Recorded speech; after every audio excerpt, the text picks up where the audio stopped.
I hope that you appreciate this opportunity to help choose the future leaders of the Democratic Party.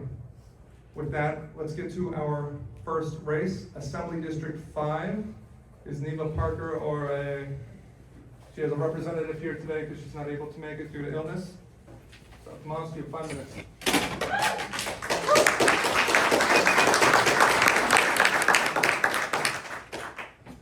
Thank you, Nick. Good afternoon. Thank you for being here and for your service to our party and our community. My name is Tomas Evangelista. I am Neva Parker's campaign manager. I want to start with a quick update from Neva. She couldn't be here today because she has shingles on her face. So she asked me to share that with all of you. She sends her appreciation for your time and for the important step in our process. Now, I know it's obvious that Neva doesn't have an opponent for the Democratic endorsement, but let me be clear, we are not taking your vote for granted. Neva has personally reached out to each of you to ask for your support, and equally important, to listen. Because the only way to keep democracy strong is by engaging at every step of the process and making sure voices are heard long before ballots are marked. I won't keep you for too long. For those who may be newer to Neva's story, she was born and raised right here in California and spent 26 years working in the state capitol in a nonpartisan role. Most notably as Senate Journal Clerk, where she was responsible for maintaining the official records of the Senate, experience that gives her deep understanding of how Sacramento actually works for our community. She and her husband, Dennis, have lived in Roseville for 2 decades, and together they've run small businesses, so she knows what it means to invest in our neighborhoods and support local business owners. Neva's campaign is centered on practical solutions for real problems facing families in Assembly District 5. Neva believes deeply in inclusivity, resilience, and engaged democracy, the same democracy you're here to uphold today. Your endorsement isn't a formality, it's a call to continue building a movement that reflects our values and delivers results. And I just want to also mention, I'm also an immigrant, a former DACA recipient, permanent resident, and what's going on across our country, specifically what's going on in the big cities, in Minneapolis specifically, Neva is really concerned, and it's not when, but we know that Donald Trump will also do that in California, in our big cities, Sacramento, and even potentially Assembly District 5. And she believes in having strong leaders at every level of government, and especially in the Assembly, because she sees herself in the Assembly as one of the last lines of defense for our democracy, for our state. So she will be a big advocate for immigrants and for everybody that is being attacked, that is being demonized in our communities. And so we ask for your vote. Thank you so much.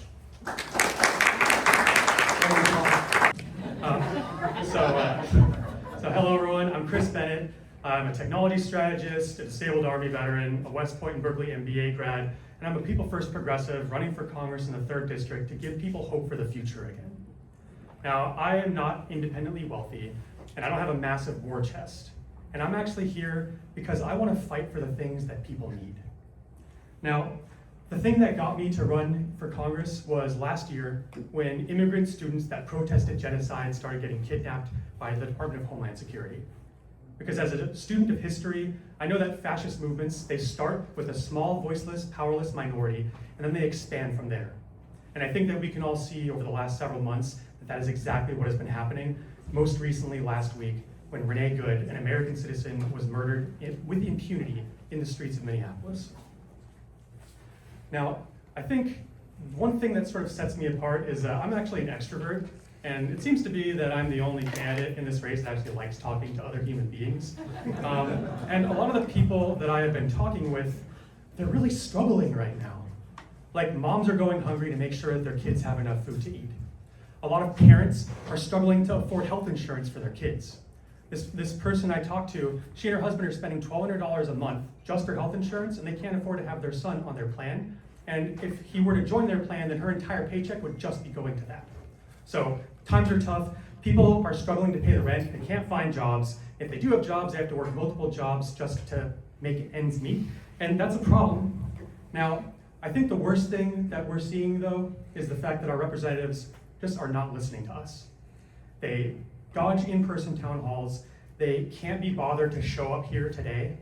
And when we actually talk to them, they give us these word salad, nonsensical answers that don't actually address any of our concerns or answer our questions. And that's something you're not going to see with me. Now, I believe that we need to rebuild the Democratic Party, and we need to get rid of the corporate establishment. And that means that we need to have a grassroots campaign. And so we're gonna try to do what Zoran Mamdani did, because he proved that young people are part of the political process. You just have to give them something to vote for and get them excited. And I am the only candidate with the only campaign in this race right now that young people are actually excited for. Dozens of them have volunteered, and they're saying that it's the first time that they feel like they're actually being listened to, that someone's actually speaking their language, and that they actually have a chance to talk to them. And that's something that really sets me apart. But it's not just young people. At my campaign launch this past Sunday, we had over 100 people, and the room was split 50-50 between people under 40 and people over 60. And that multi-generational coalition is what we need to actually defeat the corporate establishment and fight for an America that actually helps everyday people. So, I think one of the big things that the Democratic Party has failed at is listening to consultants who keep telling us that we need to lean to the right. We gave up on immigration messaging, and we see exactly what we have to show for it. I say we need to lean into the issues that are actually affecting everyday people, and we need to do it with a solid moral, ethical core and moral clarity. That means that we're not going to sell out people's human rights in order to have a political win. It means that we're actually going to listen to people. And it means that we need to make the Democratic Party once again be the party of the working class. Because if we invest in them, they will fight with us. One thing that I think that everyone should agree on is that how much money you have should not determine how big a say you get. And that's one of the biggest problems that we have right now in our society. Now, one thing that you can expect from me in Congress is that I'm actually going to listen, I'm going to show up, and I'm not going to dodge you, the same way that we've been seeing from Republicans and the incumbent Ami Bera. I'm also going to make sure that I'm not a coward and I'm not a pushover. And I'll be fighting every single day because I was a soldier and I actually know how to fight. I'm not just using that word lightly. And this is the time when we need people like me. People who have actually fought overseas, people who know what we are facing, people who actually understand ethics from the professional military side of the house. You know, one thing that you'll have noticed is that the other candidates in this race, their messaging has gotten significantly more progressive over time. And I can tell you it's because they're copying me. They're co-opting my language, but we know what happens when they do that. They never actually follow through. So I'm asking you to please consider voting for me because I'm trying to fight for the future that we need, where people have their basic needs, where we don't have to worry about the situation where they're trying to sell us out or have a compromise where it's like maybe a few people dying from health insurance is a good thing. So once again, I'm Chris Bennett. Vote for me if you want a better future, and thank you so much for letting me speak. All right, everyone. Okay, good afternoon. My name is Matt, and I am honored to be here today on behalf of Congressman Bera. You may have received an email from him. You may have received a text message letting you know specifically what's going on. But as a senior member on the House Foreign Affairs Committee, as somebody who is intimately involved in ensuring that what the administration is trying to do around this world by turning our allies against us and turning our backs on the allies themselves, he is right now leading one of the first delegations to South America so we can understand what exactly happened with the aftermath of Venezuela. We got word from him this morning. They're seeing millions of people already flowing out of Venezuela, pouring into other countries. And we're starting to see this as the administration talks about other countries. And so, yeah, he does wish he could be here right now, but I can tell you he is right now overseas trying to ensure that we are safe. And as somebody who also served in the military, ensuring that our military members aren't put in harm's way unjustifiably. So instead, you get me, and like I said, my name is Matt, and I am really excited to be here. You know Congressman, that he has been representing a lot of us since 2013. Before that, He was a medical doctor who saw what was happening at the time of a lot of healthcare conversations in this country. At the same time, as his daughter was looking forward to continuing on after high school and seeing the attacks on education within Congress, kind of resembling what's happening today, attacks on education, attacks on healthcare. That is what drove him to run for Congress initially. It's what drove him to run for Congress, so he can be there specifically, stay near the podiums, the camera wants to catch me. That is what drove him to run for Congress and drove him to continue to represent all of you in Congress. I'm going to highlight a few things today, but I know that you received an email with some information with the chance to actually have this conversation with him next week and when he's in Washington, D.C. But I'm going to highlight a few things for you all today, and in no particular order. It's the affordability crisis that's happening. The affordability crisis that we are seeing at the grocery store, the affordability crisis that we are seeing with school supplies for children returning, for clothes on our back, for everything. And that has gotten to an all-time high, and it's because of the reckless policies of this administration. The reckless policies that said you do not deserve a subsidy for your Affordable Care Act, and they want to keep healthcare so expensive. It was the congressman who fought and helped lead the charge to bring a discharge petition to the House floor, so the House, in a bipartisan way, actually voted to bring back the subsidies for your Affordable Care Act healthcare coverage.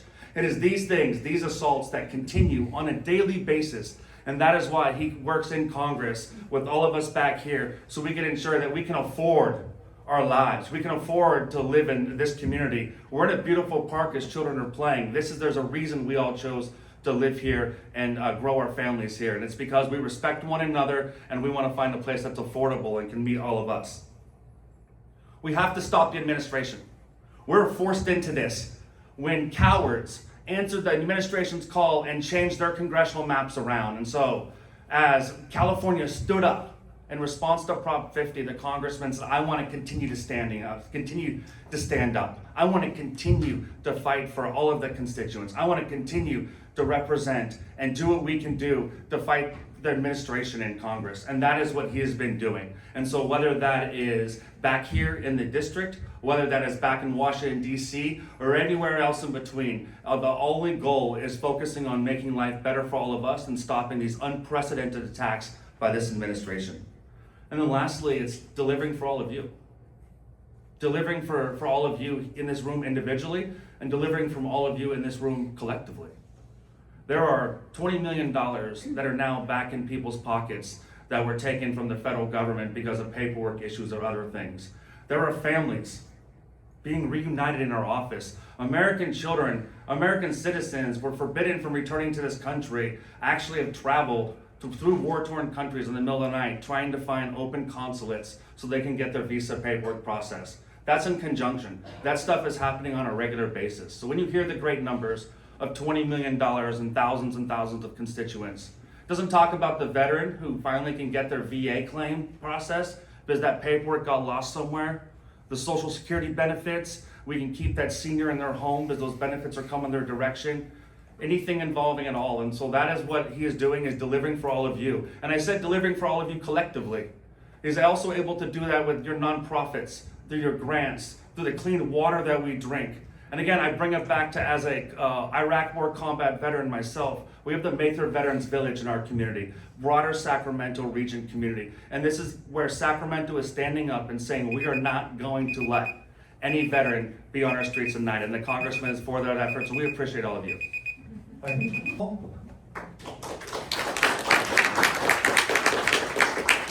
Hello, everybody. It's great to be here and great to see so many of my people from the old District 3. I'm very glad to be here. You want me in front? I like to move around. Right here? Yes, right there. All right. I'll just wave my hand a lot. I am Heidi Hall. I'm running for Congress here in Congressional District 3. I am the progressive choice with experience and a campaign that can actually win. And you're going to hear some BS up here from all of us, from people here. I have been a progressive for most of my life, a lot longer than a candidate who just discovered politics a few years ago. So just want to make that clear. I got in this race in April of last year to fight against Kevin Kiley and the MAGA cult, because I could see back then already that it was hurting my community where I live, where I raised my children, where I work. That race was in the Republican +2 district. We did a poll that showed that I could beat Kevin Kiley. So I've been in this race since it was hard, and I've been in this race for the right reasons. When Prop 50 passed, a couple of men from District 6 decided to get into this race. I'll talk a little bit later about the differences among us as candidates, but what's important is that I'm staying in this race because I am the progressive candidate. I am in it to continue to support my community and fight for them.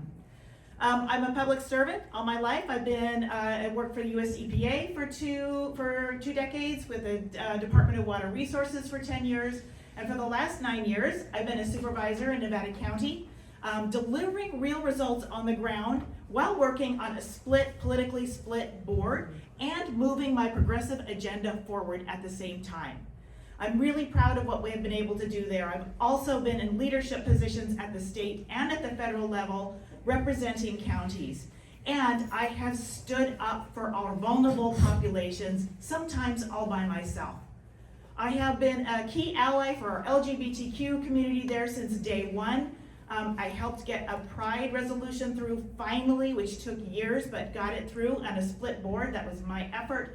I've shown up for that community regularly. I have multiple family members who are LGBTQ. It's something I care deeply about. I'm the proud wife of a first-generation Mexican immigrant. Our children are multi-ethnic. Standing up for our immigrant community is also a family affair. And during COVID, I was chair of the board, and we spent 2 years facing down doxing, intimidation, threats from the community who did not want us to protect our public health staff. So I do not stand down. I understand that when I'm standing up for people, I'm standing up for those of you who can't stand up for yourselves, who can't be there, and that it's really important that we stay there when things are hard. When I'm in Congress, the first 3 things I'm going to focus on are: number 1, making the economy work for working people. That means getting rid of these crappy tariffs. It means repealing the billionaire tax cut, instituting a middle-class tax cut, leaning into affordable housing, getting going on universal daycare, and more. There's so much we need to do. Kitchen table issues, that is the number 1 critical thing I'm hearing from you on the campaign trail.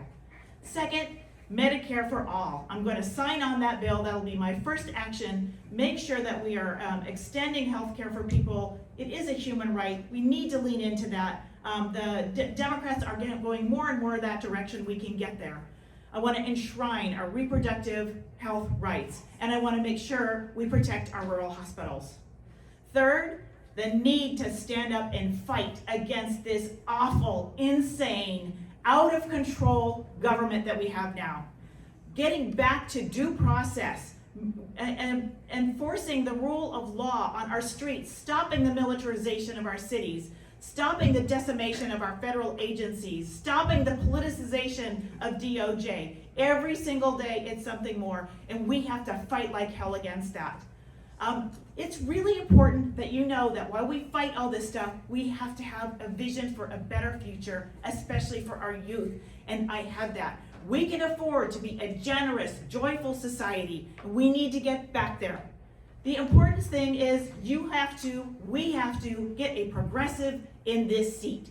I will not pull any punches because this is important. Ami Bera does not support Medicare for all. Ami Bera does not support abolishing ICE, I do. He does not support impeaching knowing, I do.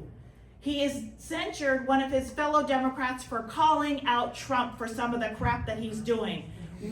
That is enough. That was good enough for 10 years ago maybe. It is not good enough for now. These are very serious times. We need a fighter in Congress, and I'm going to be that fighter for you. Thank you very much. The 4th Congressional District candidates. The first candidate will be Eric Jones.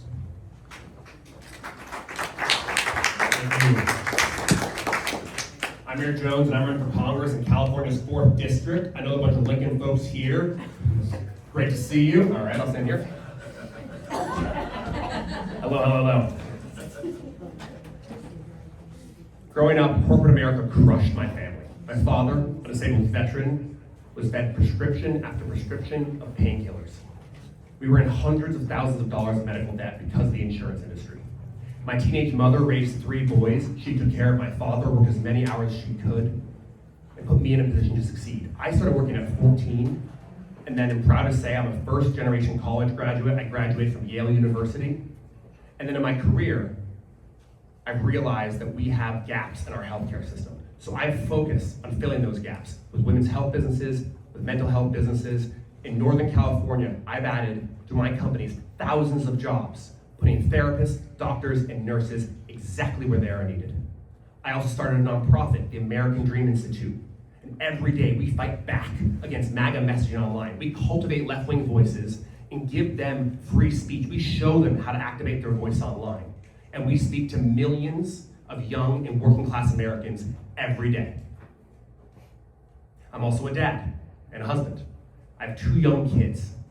And when I look at them, and I think about my life and what America looks like today, I often think if I was growing up today, I would be homeless with the cost of housing, with the cost of healthcare, with the cost of food. And we all know that the American dream is dying. So why is it dying? Why? It's 2 things. Donald Trump and corporate America, which has put profit over people repeatedly. So when you look to endorse a candidate, think about those 2 things. Who will fight back against Donald Trump with every ounce of their will and all of their skills and tactics and resources? Endorse that candidate, not the candidate who just weeks ago crossed the aisle to vote with Republicans on a $900 billion spending package. While his colleagues in Northern California all said no, he said yes to more war domestically and abroad. Endorse the candidate who knows what it's like to stand up to corporations, who will fight to raise taxes, not the candidate who used their power on the tax subcommittee of Ways and Means to repeatedly lower taxes for corporations and billionaires. That's why we have the lowest corporate tax rate in modern American history today, and we had that under the Biden administration as well. Endorse the candidate who understands what it means to be accountable and has shown real success, not the candidate who, in the past 19 years, has only passed bills related to renaming courthouses, post offices, or awarding medals. Endorse the candidate who will bring money back to this district, not the candidate who last year ranked nearly last among his peers in bringing back federal dollars home. Endorse the candidate for change. Recognize that America right now is not working for working class people. It's not working for middle class people. It's not working for young people. That's why we don't speak to young people anymore. Because what we've given them isn't working. We need new leadership. You see this across the country. And we have an unprecedented level of announced retirements for congressional Democrats because they understand. That's why Nancy Pelosi retired. That's why Jerry Nadler from Manhattan, the powerful congressional from Manhattan, why he retired. This is the moment that we're in, and this is the moment that is demanded of all of us. Let's bring new, novel ideas to the table.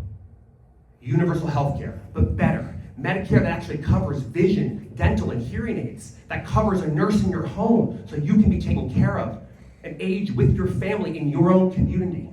Let's talk about universal child care in every state, in every community.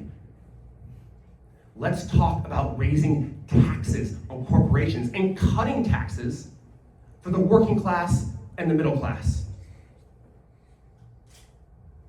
We are in a moment that demands change. If you think that our party has been effectively fighting back against Donald Trump, then keep voting for those in power. If you think that our party has been delivering for working class people, then keep voting for those in power. If you think that our party has been delivering for young people, then vote for those in power.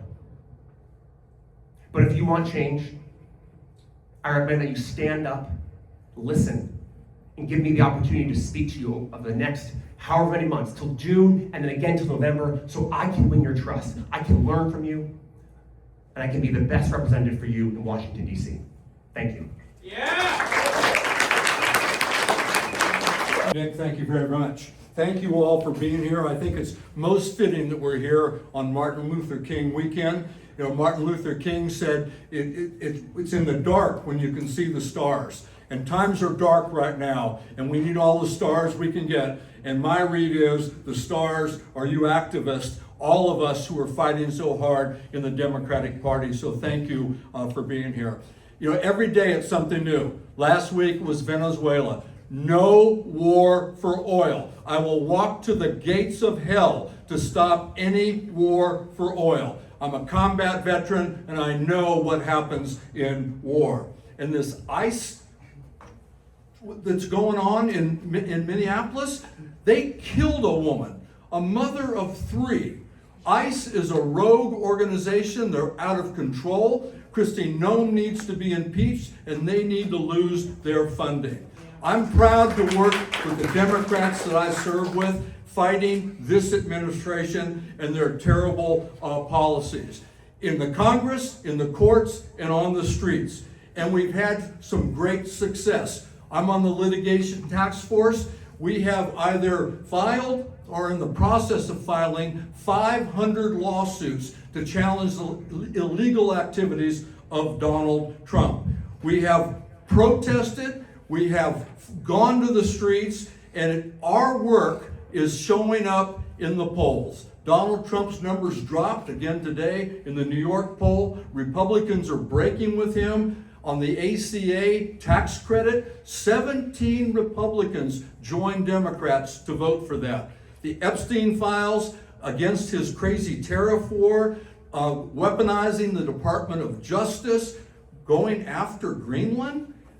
Republicans are talking back and he's losing a lot of his support. We just need to keep it going. We need to remind the voters that this is the guy that took $1 trillion out of health care to give a huge tax cut to the richest people in the country and corporations and add $4.5 trillion to our national debt. They've cut veteran services, cancer research, fire protection. We need to keep the fight going. We need to flip the House. And when we do, there's something that I do agree with Donald Trump on. We will impeach him again. I've got the experience to do this, not only to fight Donald Trump, but also to deliver after we have the majority. I grew up in our district. I've lived here my entire life. I'm a combat veteran, served in the state senate, worked at the local level on schools, and now I'm in Congress. I'm on the Ways and Means Committee. That's the committee that can deliver. That's a position that's important for us going forward. And I'm effective. I have delivered for our district. I brought back $49 million just in the last 2 years to our district, and $85 million for constituents who were owed money from the federal government. My committee wrote the COVID relief legislation. We came out of COVID stronger than any other country. I went after the PG&E fire victims who lost their homes and had to sue, and I brought back for them $500 million for the PG&E fire victims in our district. And in addition to that, I have raised taxes on the rich people in this country. On the Ways and Means Tax Committee, we increased taxes. We increased the top bracket to 39.6%, corporate rate to 26.5%, imposed a special tax on corporations that do stock buybacks, put in place a minimum corporate tax rate so corporations wouldn't be able to go without paying any taxes, and we put money into the IRS so they could go toe-to-toe with the millionaires and billionaires who overwhelm them with fancy tax attorneys. I had legislation passed and signed into law that provided low-income housing tax credits for disaster areas. And in the district that I represent alone, that has been responsible for 1,564 new houses. I passed the Green Act, and I have 2 pieces of legislation that protected over 1 million acres of wildlands for our future generations. And as far as voting for the defense bill, the vote for the defense funding is next week, and I'm against that. I voted for an authorization bill that stopped Trump from being able to go into foreign areas.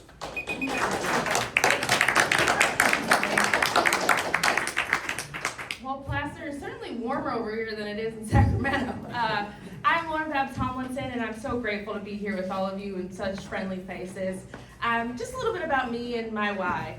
It really starts for me with my grandmother. My grandmother was very big on penmanship, and she made me learn cursive and write all of her letters to the city. So if we had a pothole or something was not going right in our neighborhood, it was my job to write that letter to the city so that we would get a response. Because for her, government was supposed to work for everyone. That same grandmother raised 6 kids with a union job at a hospital. And when my veteran grandfather passed away, Social Security was a lifeline for my family. Without those values, I wouldn't be here in front of you today. I'm also a mom. My child turned 1 year old this week. And what's beautiful about that is he is my why. When I think about the country he's going to inherit, I'm absolutely devastated. He has asthma. We need to take care of climate change.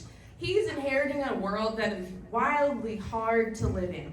The fact that a mother was killed by an ICE agent, we have domestic terror here in this country, is unconscionable. And someone needs to demand that ICE go away. Because we didn't always have ICE. There's ways to protect this country without harming our neighbors and mothers. Also, raising a kid, very expensive. I may have known that, may have not have known that. My daycare is more than my mortgage.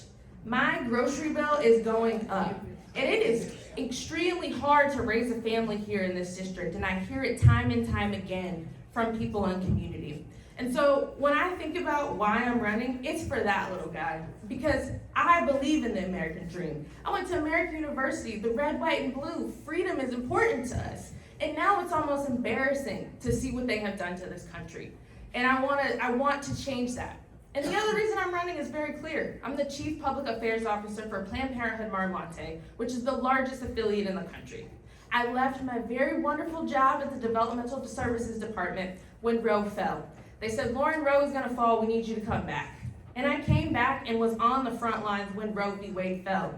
I was in Visalia fighting for access to healthcare clinics. And we tried to buy a building, across the street from a Hobby Lobby, not the best idea. And when we did that, they took it to the city council, and the city council voted down that health center because we provide access to care. I came back to the state capitol and wrote a law to never have that happen again. Cities and counties shouldn't decide what health care you get based on what they provide. And that was something I was successful in. I also have raised millions of dollars with Republicans and Democrats to keep health care affordable. Now, Trump and the Republicans have gutted health care. This summer, 5 Planned Parenthoods had to close, and I was on the unfortunate end of telling people that they would no longer have care. So that is why I'm running, because I'm gonna go back to Washington with new energy. There are many folks in this race that have been in office for decades, and we're seeing the same type of leadership. What I'm hearing is they want a new generation of leadership who's gonna fight for their family like I fight for mine. And I'm also gonna go with a problem-solving mentality and not the ability to just stay in power. We need to make sure we're speaking to young people and bringing them back to our party. And we need to make sure we're turning the temperature down and really making affordability work for families like mine. So it's just clear to me that I really want to earn your support, have many conversations with you about what you care about, and be a voice of a new generation that's going to fight for young families in this district. Thank you. Thank you. Buenos tardes, Democrats. My name is Martha Guerrero. I am a Latino social worker. I'm also a mom, a grandma, and a strong public servant serving for 25 years in legislative advocacy, but I'm also mayor of West Sacramento. And it's that executive experience that has grounded me to fight harder from where that mayoral experience is falling on my shoulders to deliver what people need each and every day to live safely in your community. What I've experienced in my lifetime while being a social worker is HIV and AIDS in a clinic where the LGBTQ community was just stigmatized and seeing how they were treated, and the healthcare system was not completely delivering what they needed. And also now as mayor, going in on city council, I found a community that had no investment and no service but a gang injunction imposed by the DA. And that gang injunction disenfranchise not just the gang members, but the Latino community. So I see myself going back today, seeing how the people are not getting treated fairly on the streets. Now, back then, the investment was not being made, but when I got onto council, I made it a priority to start putting funding and recreational activities so that those youth that were growing up had something to do after school or even get to school, where we have public transportation, getting the high school students now to school and they fully utilize it. Getting the parents transportation for their first and last mile. And now, this year, we will break ground for a $60 million recreational program out in that area. We will have an aquatic center and services that they will be able to access, jobs for those that would like to be able to work there, and just to improve the quality of life of those individuals that have been living there, feeling just overlooked.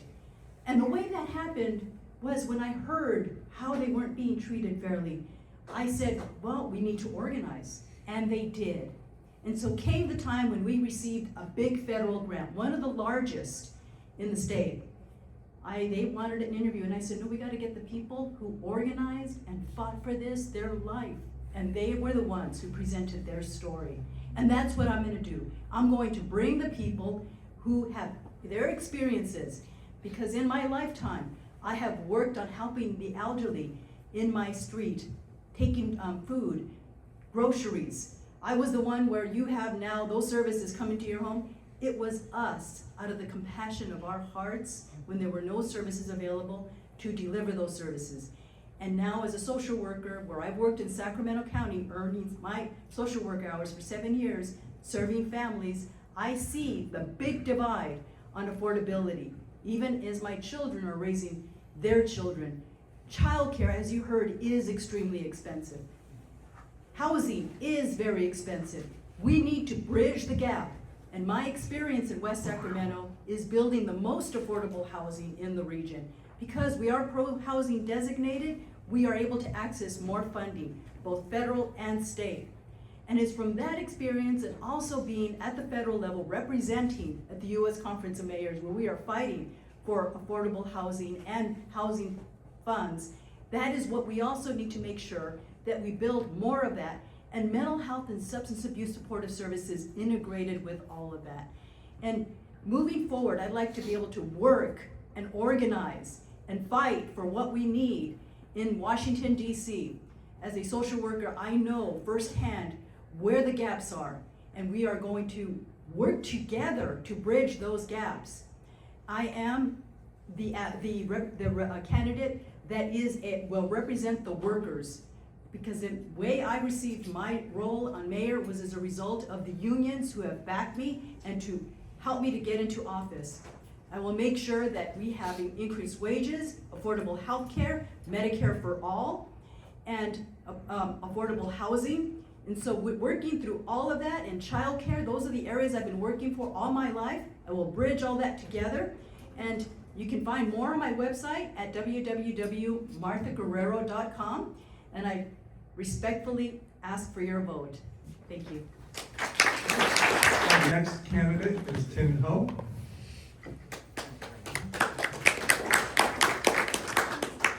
Good afternoon.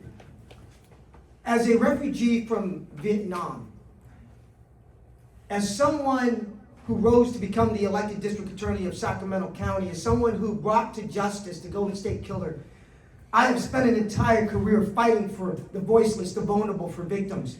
And I'm running for Congress because we need to defend democracy. We need to make sure that the cost of living is reduced for all working families. We need to make sure that everyone, not only do they feel safe, but that they are safe. I'm running for Congress because my family fled a dictatorship, and I never thought that I'd see the rise of a dictatorship in this country. I never thought that I'd see our judges and our courts aid and abet a tyrant. I never thought that I'd see the people of our military used as pawns in a political propaganda game by Donald Trump. So we need, first of all, to defend democracy.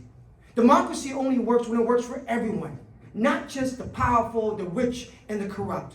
We need to make sure that we hold accountable those that are destroying our democracy. I will stand up for the rule of law. I will stand up for working families. I will stand up and fight back against Donald Trump and the MAGA majority. And then what we need to do is we need to lower the cost of living. And how do we do that? Let's start first of all by repealing what I call the big bad billionaire bill. That's exactly what it is. We need to have a progressive tax code that makes sure that everyone pays their fair share. We need to reduce taxes for working families. We need to make sure that we extend those subsidies when it comes to the ACA. And we saw recently, Kevin Kiley voted against an extension of those subsidies. And I called him out, and I will call him out again and again for doing so. And what else do we need to do? We need to make sure that everyone isn't just getting by, but that they're getting ahead. And then we need to make sure that everyone is safe. And what do I mean by that? I remember coming to this country as an immigrant and a refugee. I remember learning how to speak English by watching Bugs Bunny cartoons. I remember going to ESL class for some years. I remember going with my mom to the DMV, to the doctor's office to translate for her. I remember when somebody broke into our house, a local gang, and we did not call the police because we were afraid of getting deported. So when I became district attorney, I made it an effort to reach out to all communities and all people who are most vulnerable. And so what do we have to do? We need to push back. We need to get into Congress and hold Trump and ICE and Homeland Security accountable. And what else do we need to do? I'm going to tell you something else. In regards to the Supreme Court, we actually need to enforce a code of ethics. So when Clarence Thomas and his wife is taking money from a MAGA donor, you know what we do? We impeach him. Yes. That's right, we impeach him. And even if we don't get the conviction in the Senate, we impeach him. You know why? Because I've learned from a career of fighting people who engage in wrongdoing crime. I've learned that if you shine a light on those that are engaged in wrongdoing, that's what they're afraid of. That's what they're terrified of. So let's go after and make sure that we impeach Clarence Thomas and anybody else who violate that code of ethics. And then I would also impeach the border czar for collecting the bundles of cash in that suitcase. And let's remember these random, reasonless searches are illegal and inhumane, and we need to hold them accountable. And how do we do that? We do that by taking back the House. We do that by taking District 6 in 2026. That's where it starts. And together we will do that. Together we will lift each other up, and together we will defend democracy every step of the way. I am the only candidate right now in this race that represents currently right now 60% of this district. Not 4 years ago, not 4 years from now, right now. And we need to take this district back and defend democracy. And together we will do so. Together we will defend democracy. So thank you. And I ask for your support because we are going to take 6 in 2026. Thank you. Well, good afternoon, Placer Democrats. It's good to be back here again. Proud to represent parts of Placer when I was first ran for the state assembly. Back then, that seat was considered, back then it was 2010, a safe Republican seat. It was not a really good year for Democrats. And what happened that year here in Placer County? Well, what happened was that we flipped this seat. We flipped a safe Republican seat that a fellow named Andy Cunha, the author of Proposition 8 against marriage equality, thought was a safe seat for him, and you elected me. And every time I walked on the assembly floor, every Republican assembly member knew that being homophobic was a losing political position because they saw me there, and not Andy Cunha. So thank you. So for those of you who haven't met me, because it was a little while ago, I'm Dr. Richard Pan. I'm a pediatrician. I'm an educator. I teach at UC Davis. I'm a union member, proud union member, Union American Physician Dentist, a former state senator and assembly member, and now I'm running for Congress. You know, our country is not well. I'm a doctor. We know that. And I think you can see that. It doesn't take a doctor to know that. Our country is not well. My family actually immigrated to this country to pursue the American dream. Right? They were looking for opportunity. I had the opportunity to become a physician. This country has been good to my family. And in fact, I've dedicated my life to being sure we keep people healthy and safe and healthy. However, now Donald Trump and his MAGA majority, Congress, we're gonna make them a minority Congress, are doing what they can to actually keep us sicker. They're making us sicker. They're taking away our health care, whether it was the big, bad, terrible bill, or they're cutting Medicaid. They're taking away the tax credits that allow people to afford to buy their health care, right? They're upending, upending the medical research. They're making it harder for people to not get sick by taking away our vaccines and actually spreading disinformation about health. And of course, they took away our reproductive rights, right? We need to get those back. They're bullying immigrants and also U.S. citizens, and as I already mentioned, unfortunately, a woman's been murdered in Minnesota, but that's not the only episode that's happened, right? So, you know, in addition to that, they're even polluting our air and water. And what's this about? And so we need to fight back, you know, and this is hurting everyday Americans. So one of the things that I want to talk about is it's easy to make a lot of promises, right? I'm going to do this, I'm going to do that and that. But I had the honor of serving and representing you in the state legislature. And so what did I do in that state legislature? Well, I worked hard to be sure we actually reduced the number of insured. In fact, the number of insured dropped by almost 2/3 during my time in the legislature. We talk about the cost of prescription medications. Well, I was thrilled to hear Gavin Newsom announce that Californians could provide $11 insulin. That's because of legislation that I authored. That allowed that to happen. Thank you. When there was a measles outbreak that began in Disneyland, and over 100 people were infected with measles, which now seems to be small potatoes because we have like thousands of people this year. But you know, I actually worked to be sure we raised our immunization rates to keep everyone safe so that we wouldn't have further outbreaks. Now, we would think that would be pretty simple and straightforward, but you know what? RFK Jr. came with his anti-vaccine extremists, called vaccination the Holocaust, and then his followers, encouraged by RFK Jr., went and they actually assaulted me on the street.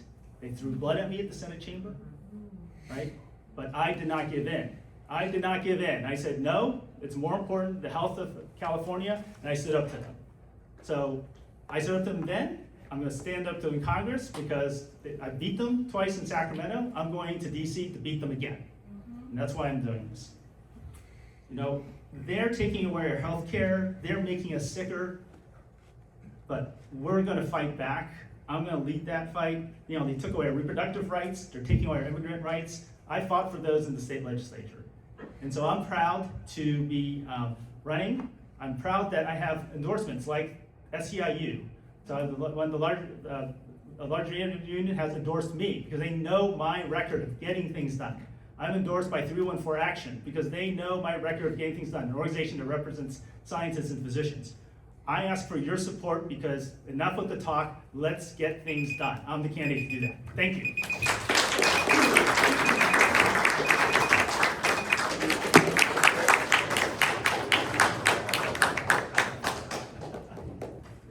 Oh, it has been a long road to this day, hasn't it, Placer County? Oh, I'm in front of the camera. Okay, so the walk and talk doesn't work here, I got it. Well, I see a whole lot of familiar faces in this room, and I will spare you hearing my usual joke about being a young Republican for the 50th time. Folks, it has been a very long road to get here. A lot of Republicans representing this place, a lot of bad behavior by our neighbors, by people who thought they were getting away with things, and that there would never come a day where Democrats would hold them accountable. We got through with Prop 50, and I remember the messages that I received from some of you in this room. All right, stand by mark. I remember the messages I received from some of you in this room. I remember the excitement. Now, finally, we have done the thing that means we are going to get a Democrat here. Yeah. We did the work. We pushed hard. I was there with you when it started. It's been 7 months of my campaign on this road, and I think most of you have had a chance to see my face. But to me, in this room, I see friends, mentors, people I have stood shoulder to shoulder with at protest lines, people I have seen at party meetings and at club meetings. I've seen the people who fought the good fight and ran to stop the Republicans before. my predecessors in this race, the people who have done the work for a long time. And there is now, finally, light at the end of the tunnel. But I tell you, we are gonna have to have one last fight, because the word on the street is Kevin is coming back. We don't know yet. He might choose to do something else. But we are gonna have to slay the monster one last time. And I think all of you who have seen me speak before know, I am so excited for that. I'm gonna go at that man like a heat-seeking missile. I have told people I wanna make him cry on TV, and I like to keep the promises that I make. And we are gonna have to deal with him. But the stakes are a little bit higher than just that, aren't they? Where we are in our country, how frightening these times are, the things the Republicans are trying to get away with and will continue trying to get away with. We got one shot, one chance, really, to pick the right candidate to deal with this moment. And that's why I've been in this race since the beginning. Because the right candidate for this moment is gonna have to walk and chew gum like never before. They're gonna have to do all kinds of things all at the same time. You've heard my 3 pillars, and those pillars are just as follows. We gotta really dig in our heels against the Republicans. It's time to hold Trump and the GOP accountable. Congress has the power not just to impeach, but to investigate, to subpoena, and even to arrest. We need to use all of them. If they won't play ball, we need to turn off the lights in the White House until they're willing to come play ball with us. We need to be willing to use every tool to hand to stop them. But it's not enough just to fight with the Republicans when we talk to the voters. We have to build that positive vision of the future. We have to build a system of health care for all. It has to be, if we can't get Medicare for all, we can build a universal system right here in California with federal money. We need to build homes that every generation can afford. We need to build a green grid, not just for the climate, but so we stop burning our state down with our rickety old PG&E infrastructure every single year. We need to invest in our trains as well as our roads. We need to invest in our UCs to bring tuition down. We need to have the best funded K-12 system anywhere in the country. We need to make sure that we're securing Social Security for future generations. And we need to ensure that we're building a safer America tomorrow. We need an America that's safe for our immigrant neighbors, they're not being snatched off the street. We need an America that is safe for everyone in our LGBTQ+ communities. That means trans kids and trans adults as well. We need an America that is safe for people of all faiths and persuasions and backgrounds, an America that is safe for women to have private conversations with their doctors about their health care again, and an America that is safe for workers to go to work in a safe place where they can organize and stand up for their own rights. All of these things have to happen at the same time, and the window is so short for us to win all of these things. Now, you've heard from everyone in this race, and you will hear it from people in most races, that you need a fighter. Well, I'm a 7-year veteran in the Marine Corps, Jeopardy champion, working on a Master in Public Policy from the Harvard Kennedy School, and I tell you, you could do worse for a fighter than a U.S. Marine. Thank you for your time. Thank you all for attending. Thank you for the candidates for attending. I declare this conference closed.